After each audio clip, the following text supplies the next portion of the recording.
Nathalie Rennebeau, je suis directrice générale de la rénovation urbaine chez CityDev. Philippe Antoine, j'assure la direction générale de l'expression économique, donc les parties à vocation économique des projets de CityDev. Ici, avec le projet Tivoli Green City, on est en présence d'un développement à l'échelle d'un quartier. Et donc, il s'agit d'une réflexion assez importante. Il y a eu un gros travail de maturation pour pouvoir intégrer dans un cadre urbain très dense un nouveau quartier. Je tiens à remercier le travail de l'architecte urbaniste Benoît Moritz du bureau MSA, parce qu'on oublie souvent que ça a démarré avec la qualité vraiment très importante des services de professionnels en termes de développement de la ville, et qui a permis de structurer en fait un nouveau quartier, et donc différents îlots à concevoir, de dessiner des nouvelles voiries et d'ancrer ce quartier dans ce cadre qui est à proximité de l'avenue du Port, à côté du centre-tir, en bordure du quartier de la rue Stéphanie à Laken, l'incubateur Greenbees, où on se retrouve pour la première fois avec un parc PME à un rez-de-chaussée et des surfaces d'incubation à premier étage. Donc il y a déjà un effort de densification, où là je tiens à souligner aussi le travail de professionnels qui ne pouvaient pas être présents aujourd'hui malheureusement, mais le bureau architecte associé avec Marc Lacour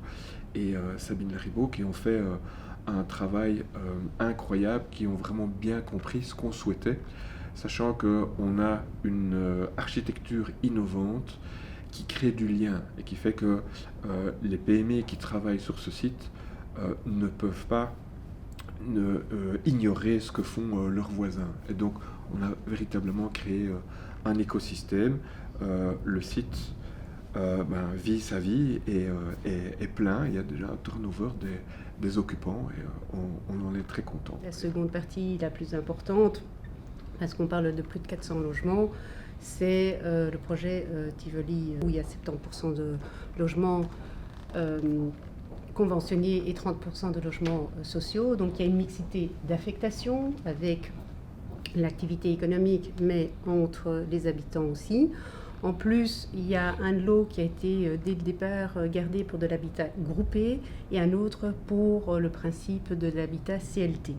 Donc il y a déjà une mixité aussi au niveau des habitants qui a été pensée dès le départ et qui est important au niveau de la mixité de la ville. C'est un quartier durable aussi par rapport à tous les aspects où on a vraiment demandé un très haut niveau d'exigence dès le départ, mais où l'équipe, le promoteur, Imobam, Kairos, Pargésie et leurs partenaires financiers, ainsi que l'équipe d'architecture qui se composait du bureau Céro, du bureau Atlante, le bureau Y+Y et Atelier 55, et aussi surtout l'excellent travail de l'architecte paysagiste qui est le bureau EOL.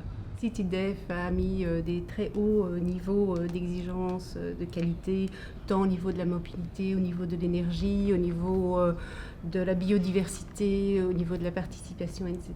Mais la gestion de l'eau aussi. La gestion de l'eau. Mais on n'y serait pas arrivé si tant l'équipe de concepteurs que le promoteur, ainsi qu'après coup le constructeur, n'y avaient pas cru, parce qu'ils ont encore rajouté des éléments en plus dans le niveau d'exécution, ce qui fait qu'on arrive aujourd'hui à ce niveau d'excellence. L'un dans l'autre, l'ensemble du projet a fait l'objet d'une certification BREEAM. Et on a eu récemment la bonne surprise de découvrir que ce projet a reçu la plus haute cote jusqu'à présent décernée. On est à mieux que excellent. Je ne savais pas que c'était possible, mais en l'occurrence, en la matière, il semble que oui. On est à 93,2%. Et donc le projet Tivoli Green City est aujourd'hui le quartier le plus durable au monde, certifié BREEAM. Et bon, voilà, ça se passe à Bruxelles, à Laken, et on en est très content. Et très fiers aussi.